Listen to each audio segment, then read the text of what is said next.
Hello everyone, welcome to Tuesday Tea with Elsa.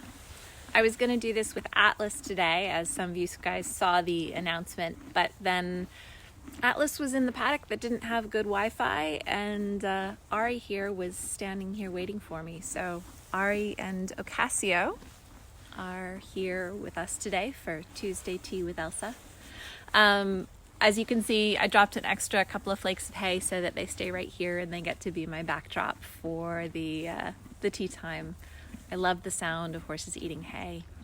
My horses have hay all the time. It's permanently available in their hay hut, in their feeders, in their nets. They're never without hay, but they love it when I drop a new pile down and it's fresh hay that they haven't tasted before. So when I go to DT time, I often drop a new fresh pile of hay just to motivate them to stay right here with me. And that's a little bit what I wanted to talk about today is motivation. I have this statement that I say all the time in my courses and my clinics, and that is if you're having trouble, it's because you did too much too soon. It's that simple. If you're having trouble with anything with your horse, you simply did too much too soon for that horse. And I've had a little bit of a revelation about that this week because Ari here is progressing really nicely. A lot of the same things that I did with Myrna are working really well with him. Slightly different time frame than Myrna, but really positive, really lovely. So, most of what I do doesn't feel like it's too much too soon. But with Atlas, I thought freedom-based training is the slowest possible way to train a horse in the world that I know of. And I was doing everything I knew how to do, and Atlas was often still saying, too much, too soon. I can't do that yet. And it was really messing with my mind because I thought, this can't be too much. This is so little that I'm doing. How could this be too much for Atlas? But this week I've had some real big revelations of how I could break it down smaller, and his progress has been fabulous. So learning how to break things down smaller for the horse that you're with is really important. If you have a horse like Ari and he goes, yeah, that's great. Yeah, that's great. Yeah, that's fun. Let's keep doing that. Then you're not doing things too fast. If you have a horse that's having trouble, it's because you did too much too soon for that horse. So, hi Joe, I'm glad you're watching from South Africa. Welcome. This is a great sort of global community we've built around tea time. I'm glad you guys are all here. Ocasio is over my right shoulder and Ari is over my left shoulder, and Atlas decided to stay in the paddock with less internet access today, so he's not joining us for tea. Hello from Germany. Thank you. I'm glad you're here too. So today, motivation and breaking things down into those small steps is what I wanted to talk about. When you take a small enough step, the newness of what you're introducing is going to stimulate something in the horse, and hopefully it stimulates interest, curiosity, maybe even excitement, all feelings that will intrinsically motivate the horse to do this thing with you. If you bite off too big a chunk, if you introduce something that is overwhelming to the horse is going to respond in fight or flight or freeze and say, I can't do that. It's too much. Because what they're feeling when they're feeling overwhelmed is a feeling that does not motivate them to do that thing. They're feeling something that motivates them to get away or to fight back. So yes, exactly, Jeannie. That's a great example. Sometimes we're petting our horse and we think, oh, petting them, they really like petting. But do they? Do they like the way you're petting them? Are you petting them too fast or too hard or not hard enough? Or generally speaking, we have a million things we can do with our horses. If they don't like it, it's usually because we did too much too soon or too much change too soon. So we really want to think about what is within the horse's comfort zone and then take a step that's just outside that comfort zone. within reason. Because if we're just outside the comfort zone, we're going to stimulate curiosity. We're going to stimulate interest. We're going to stimulate feelings that make the horse want to try it. If we take too big a step outside the comfort zone, we're going to stimulate overwhelmed feelings and feelings where the horse wants to get away or fight back. And all that tells us is the step was too big.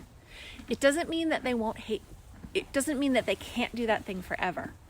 Hopefully, with time and training and consistency, you're going to get to a place where they want to do that thing with you. But you have to break it down into bite-sized pieces so that they have the intrinsic motivation to try new stuff. What happens when we take a big step and the horse says, no, I can't do that. That's overwhelming to me. Hi, Ocasio. When we take a bigger step than the horse is ready for, that's when we rely on our extrinsic motivators, our motivators that come from outside the horse. And that is, I have a pocket full of treats. If you try and do this thing that's hard for you, there's something in it for you. There's a paycheck, okay? Or if we're in a space where we can push them between us and the fences and they can feel that pressure between us and the fence, that's another extrinsic motivator. Try this new thing, and I promise I won't push you against the fence anymore, okay? Or the halter and the lead rope is an extrinsic motivator we don't think about very often, where the horse says, oh, I really want to get away. This feels overwhelming. It's too much too soon. And if you've introduced something that's too much too soon, the halter and the lead rope become your extrinsic motivators to say, no, stay, try it. I know you feel overwhelmed. And when you feel overwhelmed, it's okay, you can trust me, and I need you to stay, and I need you to do it. There's nothing wrong with extrinsic motivators, but we have to value the fact that extrinsic motivators are needed because the horse felt overwhelmed by something that was too much too soon. If you want to do something like freedom-based training, where we take away all the tools and all the food motivators, all it means is you have to break those steps down into such small pieces that when you introduce something new, the horse goes, oh, that's interesting. Oh, I'm curious. Oh, I want to try that with you. If it's a small enough piece, you will stimulate interest and curiosity. If the piece is too big, the horse will feel overwhelmed, and you're going to need an extrinsic motivator, something in it for them, either the avoiding of the pressure of the halter or the fact that they know they get a food reward if they push through that feeling of overwhelmed and they do it anyway. Now, what we run into with horses that are more dominantly trained is there's still going to be times where you ask too much and they go, your paycheck isn't big enough. I don't think I can handle the way I feel because I don't think what you're going to give me afterwards is worth going through that. And so we have to break things into bite-sized pieces no matter what kind of training we use. But with freedom-based training, it's an unbelievably small bite at a time. So we make sure that the feeling and the thought we're triggering is curiosity and interest and engagement instead of being overwhelmed and wanting to fight back or get away. So, that's the piece I wanted to leave you guys with today. I've got Ocasio here with me and Ari there as well, eating some hay. And I've got my tea. I'm going to sit here for a little while with them and think about that. Any problem you are having is simply because you asked too much too soon, or the environment asked too much too soon. There was something that was too much too soon. If you have a big enough extrinsic motivator, the horse will power through that thing that feels overwhelming to them, and hopefully it ends out well. If you don't have an extrinsic motivator, or you don't have enough of an extrinsic motivator, you are going to need to break things down into such small pieces that the horse goes, yeah, I want to try that. And then we build on that and build on that over and over until their comfort zone gets bigger and they can do a greater variety of things. But This comes from a really personal place for me this week. Ari and I are doing really well. I seem to understand the size of pieces he can handle. I've really struggled with Atlas over the last year. Atlas, who's usually in my tea time videos, he's not here today, has really pushed me to think, how much smaller do I need to break those pieces down so that he feels interest and curiosity instead of overwhelmed? So it's a little food for thought for you all, and thank you for joining me for tea. I'm going to finish it there, but feel free to ask any questions if you have them. And as always, feel free to drop in the comments if you have a specific thing that you would like me to talk about next week.